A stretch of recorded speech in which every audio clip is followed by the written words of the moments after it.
Bonjour et bienvenue à la Culture en action. Je profite du vernissage d'aujourd'hui, 13 décembre, pour vous présenter les 3 nouvelles expositions au Carrefour culturel Paul Médéric, soit Tout en couleurs par la Corporation Lumière Images de Charlevoix, Mes espaces par Joanne Lemay et Mes plus beaux oiseaux par Clément Roy. On y va! Donc, on est ici au vernissage de Tout en couleurs par la Corporation Lumière Images de Charlevoix avec M. Caron. Donc, pouvez-vous commencer par m'expliquer le thème de l'exposition? Le thème, c'est Tout en couleurs pour justement exposer toutes les couleurs qu'on peut voir dans la nature parmi différents sujets. Là. Puis, il y a plusieurs photographes qui ont contribué à l'exposition. Êtes-vous en mesure de me dire combien? Oui, il y a 19 photographes, là, puis on a à peu près environ 38 photos là, au total. Puis, 19 photographes, est-ce que ça regroupe tous les membres de la clique ou il y a d'autres membres qui n'ont pas participé? Donc, en fait, combien de membres il y a dans la clique actuellement? Il y a 41 membres, puis c'est il y a 19 membres là, qui sont actifs, là, qui exposent. Là. Ils sont habitués aux expositions. Là. Donc, qu'est-ce que la clique, la Corporation Lumière Images Charlevoix? Bien, c'est un club de photos qui se rassemble, qui fait des expositions, on fait des formations sur différents thèmes. Là, comme là, on a eu la macro dernièrement. Là. Fait que, il y a plusieurs photographes qui participent. Là, puis c'est ça, on fait ça bien funny. Est-ce que c'est possible d'y adhérer? Si quelqu'un veut joindre la clique, est-ce que c'est bienvenu à tout le monde? Oui, c'est ça. Même si tu as un cellulaire, tu peux prendre des photos. Là, fait que tu es bienvenu dans le club. Puis on fait différents. C'est facile d'adhérer parce qu'on a une page Facebook. Puis tout est inscrit sur la page Facebook pour les coûts, les expositions qu'on va avoir. Qu'est-ce qui englobe le club? Là? Donc, si je comprends bien, il n'y a pas de prérequis pour adhérer. Non. Tout le monde est bienvenu. Hein? C'est ça.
Est-ce que vous avez des projets à venir?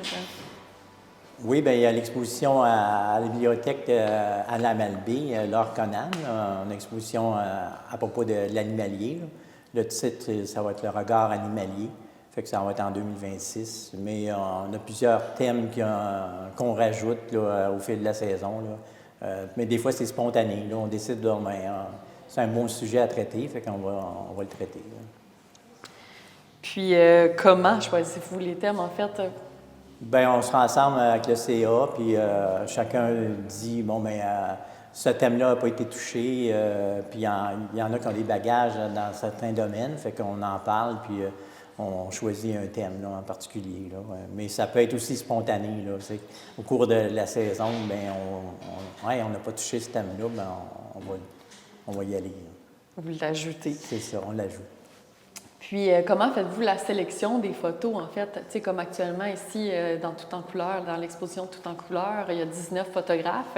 Est-ce qu'ils ont été sélectionnés parmi les 41 ou c'est plutôt ceux qui veulent participer à l'exposition? Bien, c'est ça. Il y a eu 19 photographes. C'est ceux vraiment qui voulaient exposer. Même si on a 41 membres, là, ils ne participent pas tous, mais il y en a quelques-uns qui sont comme abonnés, là, on va dire, à des expositions. Puis la sélection, elle se fait facilement parce que vu que le nombre n'est pas élevé, on a 38 photos ici. Fait que, c'est ça, on aurait pu rajouter 3 photos. Là, c'était 2 photos par photographe pour donner la chance à tout le monde de participer. Mais les thèmes, ça, c'est tout en couleur. Fait qu'on voit qu'il y a beaucoup de variété dans les choix de photos. Puis c'est le photographe qui décide là, qu'est-ce qu'il va mettre, qu'il va exposer. Puis nous, on vérifie voir s'il n'y a pas de doublons. C'est ça le plus important pour pas que les photos se répètent. C'est tout. OK. C'est aussi simple que ça. Bien intéressant. Puis, vous avez parlé, en fait, de différents ateliers, etc.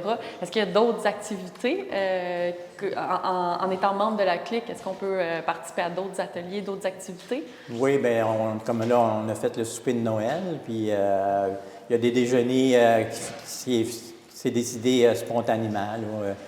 On décide une fin de semaine, ce samedi-là, on va aller déjeuner tout ensemble. C'est libre choix. Là, fait que, on peut être 10, comme on peut être juste 5, mais c'est libre choix. C'est bien. Un gros merci, M. Caron. Parfait.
Donc, on est au vernissage de Mes espaces par Joanne Lemay. Donc, Madame Lemay, pouvez-vous commencer par me parler de votre cheminement? Mon cheminement. j'ai commencé assez tôt à dessiner surtout. À peindre, ça a été plus vers la quarantaine parce que au départ, bon, j'ai eu une famille, j'ai travaillé en domaine hospitalier, donc j'avais moins de temps pour la peinture en tant que telle, mais j'ai toujours dessiné. J'ai toujours fait des dollars, à fin de compte. J'ai pris des cours aussi au cégep en art plastique. C'est ça, des ateliers avec des peintres connus comme Lucienne Cornet au musée du Québec. Et donc, ça a toujours été, dès mon enfance, ma mère peignait aussi, donc ça a aidé beaucoup pour mon cheminement dans tout ça. Ouais. Est-ce qu'il y a certains peintres qui vous ont plus influencé que d'autres? Oui, certainement. Bien, tous les peintres automatistes du Québec, du reflux global, dont principalement Riopelle. C'est pour ça qu'ici, il y a un portrait de Riopelle que j'ai fait. Et aussi le peintre René Richard de Baie-Saint-Paul. Parce qu'à vers l'âge de 40 ans, je suis venue à un congrès et on a pu visiter son atelier et sa maison. Et il venait de décéder, ça faisait pas très longtemps. Et la visite de cette maison-là et de son atelier m'a vraiment dit, bien, c'est ça que tu as toujours voulu faire, peindre, mais fais-le maintenant. Donc, à partir de 40 ans, j'ai commencé à peindre un petit peu plus, de façon plus assidue. Ouais. Est-ce que vous pouvez me résumer votre démarche artistique? La démarche. Bon, quand je commence une toile, je ne sais jamais ce que je vais faire. Généralement, je vais commencer au centre de la toile avec des gestes. Je peins toujours debout aussi, je ne suis jamais assise. C'est plus gestuel. Et à un moment donné, ben, l'atmosphère ou ce que les volumes me donnent, ben, j'ajoute la couleur, des lignes, et c'est souvent des choses qui sont un peu entremêlées, mais il y a toujours comme une notion en bout de ligne, quand je termine, d'un paysage. C'est bizarre, mais c'est comme ça. Les gens ne le voient pas nécessairement, mais moi, c'est comme si je le voyais. Un peu le titre de l'exposition des espaces, c'est un petit peu ces alentours-là que j'ai autour de moi, que j'exprime à ma façon. C'est sûr que le paysage n'est pas tel que moi je l'ai mis, mais c'est l'expression de ce paysage-là que je veux montrer dans mes toiles. À part ça, j'ai des volumes beaucoup en rondeur, j'ai des ovales.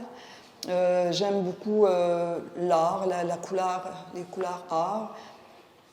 J'aime beaucoup le rose, il faut le dire, mais pas toujours, mais en tout cas, je trouve que c'est une couleur qui est éclatante et chaleureuse. Donc, et les gris aussi, les gris qui, pour moi, font comme chanter la couleur. Un gris à côté d'un rose, c'est autre chose. Ça fait comme sortir le rose. Puis, qu'est-ce qui vous inspire principalement? D'où vient cette inspiration? Vous dites que vous commencez en ne sachant pas qu'est-ce que vous allez faire. Ben, c'est toute ma vie, là. C'est tout ce qui m'entoure, comment je dirais ça? Tout ce qui me rend sensible à la vie, là. C'est ça, mes tableaux. C'est quelque chose qui part de l'intérieur, bien entendu. C'est pas des photographies, là, c'est pas à partir de photos, mais certains, c'est ça. C'est vraiment tout ce qui m'entoure, les humains, ce qui fait que je suis moi, là, un peu. C'est ça, ça vient de l'intérieur.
Est-ce que vous pouvez me parler aussi des médiums que vous utilisez?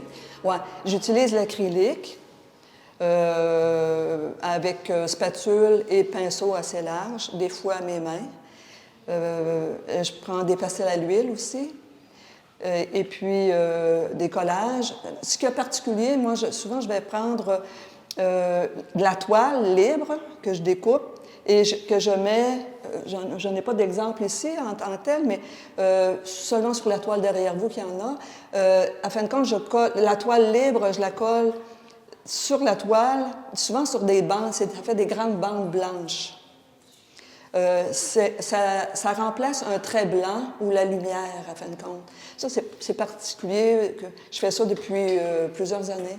Et c'est comme si c'était important d'ajouter... Mais je prends, c'est de la toile. Des fois, je vais prendre des papiers, mais plutôt rares, parce que le papier donne moins l'effet que je veux avoir.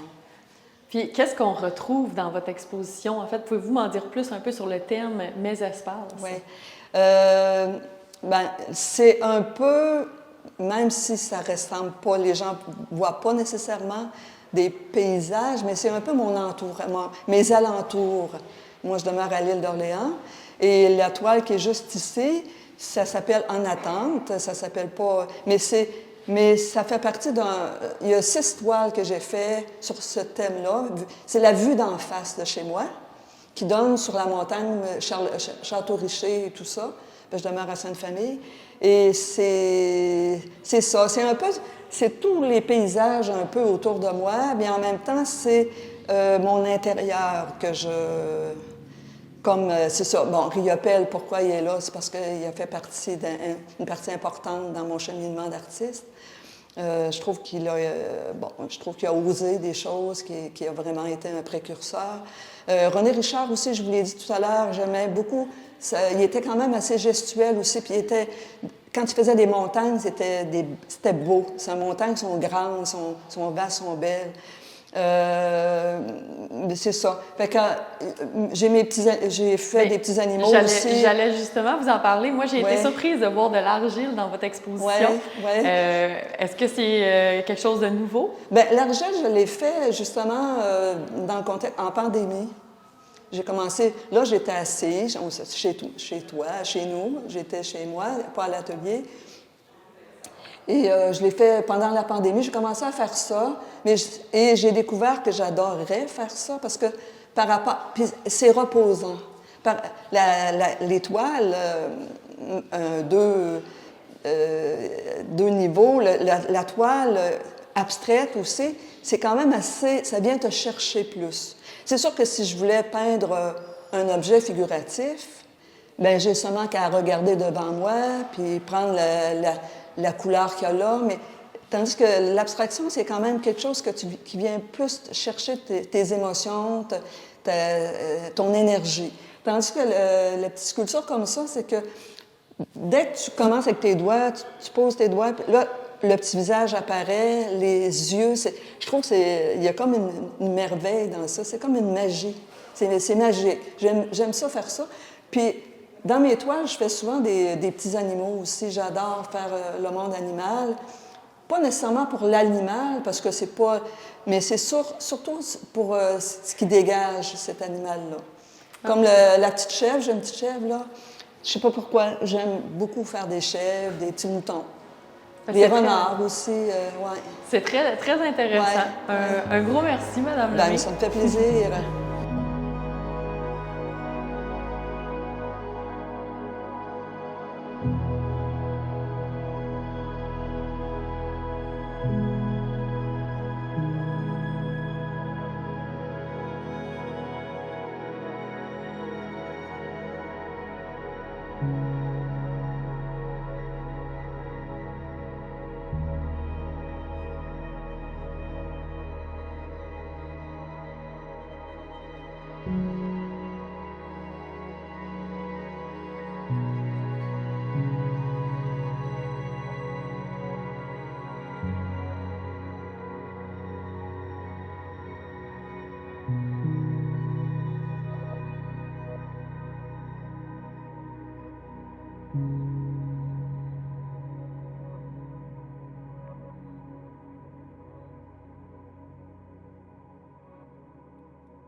Donc, on est dans l'exposition Mes plus beaux oiseaux par Clément Roy.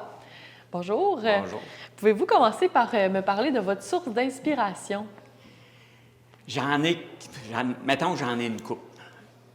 Mes arrière-arrière-arrière-grands-parents étaient des photographes reconnus à Trois-Rivières. Leurs photos sont partout dans les archives de la ville de Trois-Rivières et les archives de la province de Québec. Quand j'ai commencé à prendre des photos en 2010, j'ai envoyé une photo juste pour le fun au National Geographic. Et très grosse erreur, ils m'ont invité au banquet annuel pour être parmi les 20 meilleurs photographes. Et en tout cas, j'ai jamais arrêté depuis ce temps-là. Puis, évidemment, on a des photographies d'oiseaux dans l'exposition d'aujourd'hui. Est-ce que vous pouvez me parler un peu plus de où vous avez pris ces photos? Je peux facilement dire que 95% des photos des oiseaux sont prises. On a une terre de 100 acres, on a 2 rivières, on a une swamp, on a du boisé. On se fait juste se promener sur la terre et on voit des oiseaux. Il ne faut juste pas oublier la caméra quand on va se promener. Mais on a des chevaux. Fait qu'on les promène tous les matins à 7 heures. Fait qu'il reste juste à amener la caméra.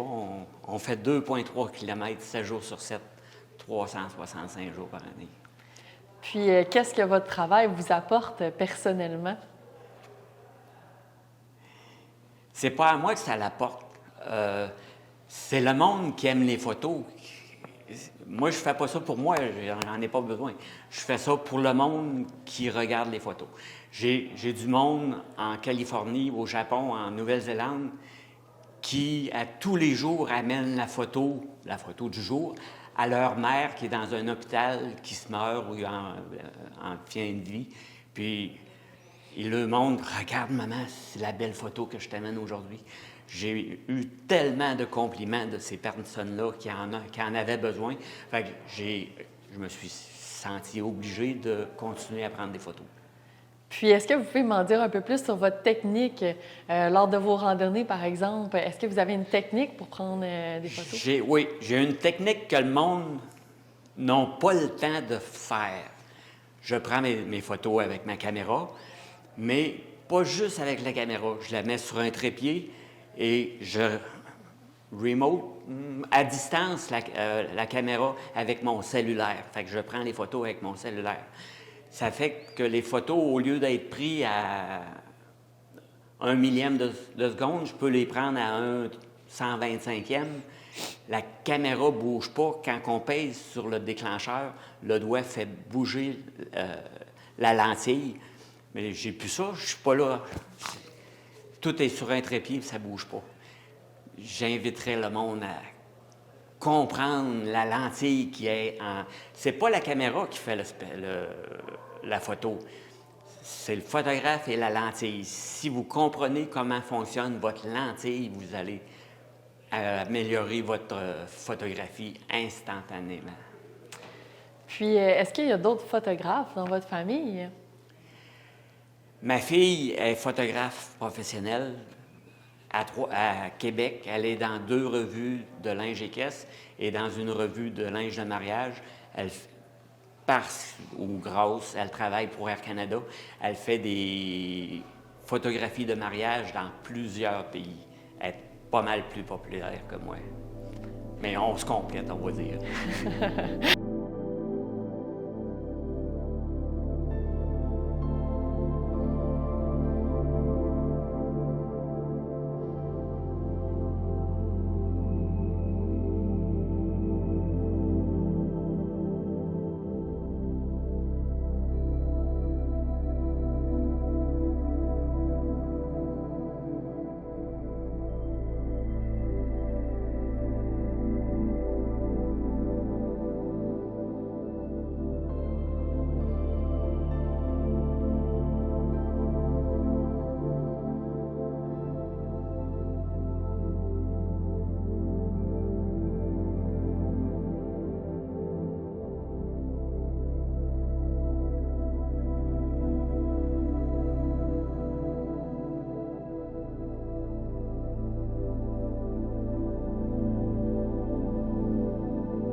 Vous m'avez mentionné en fait ne pas vouloir faire d'exposition à la base. Pourquoi finalement avoir décidé d'exposer ici au Carrefour à Baie-Saint-Paul?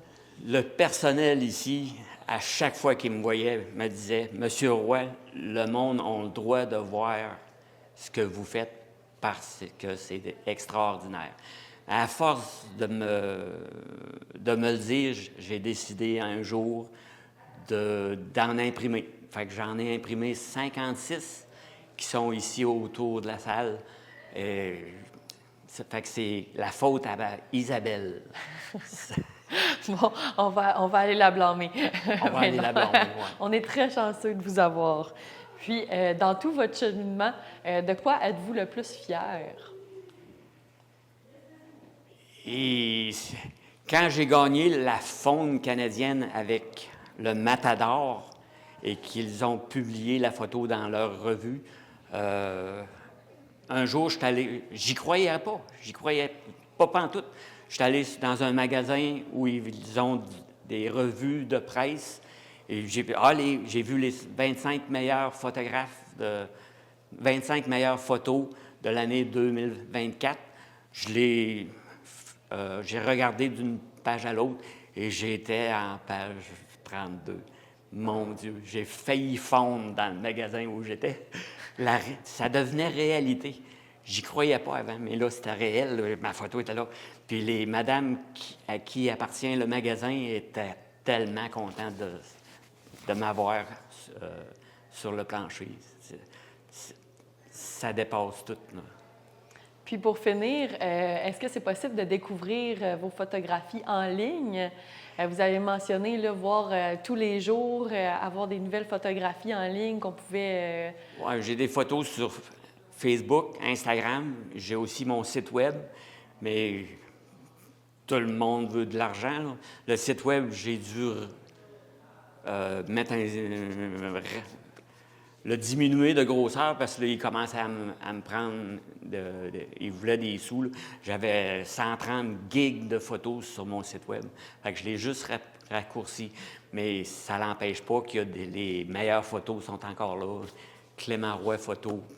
Pour finir, en fait, un oiseau, ça bouge. Donc, comment vous faites pour vraiment avoir la photo que vous imagez?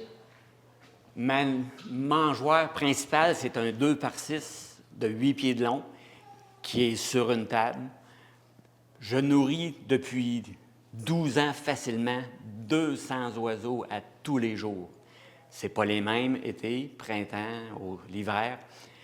Ce que je fais, c'est les oiseaux sont sur les branches et ils s'en viennent manger sur le 2x6. Je sette ma caméra 2 pieds avant le 2x6.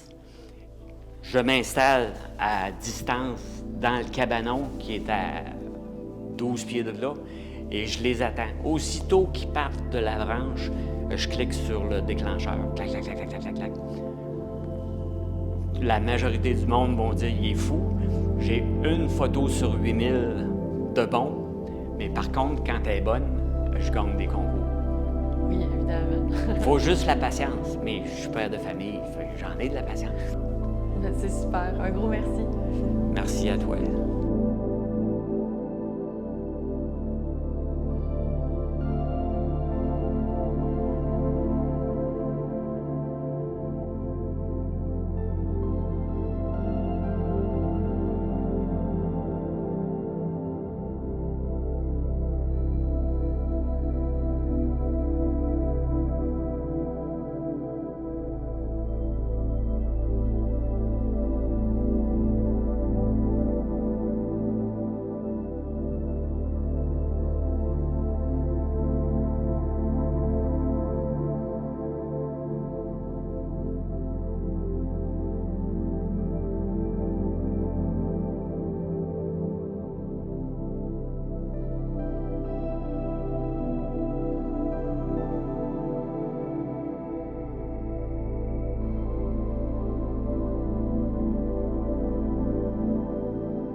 C'est ce qui conclut l'émission d'aujourd'hui. Les 3 expositions temporaires sont présentées jusqu'au 15 mars 2026. Le Carrefour culturel est ouvert du jeudi au dimanche de 10h à 17h. Nos expositions permanentes, le Studio Trad et Espace Baie-Saint-Paul, sont disponibles à l'année. Donc, je vous invite à venir en grand nombre.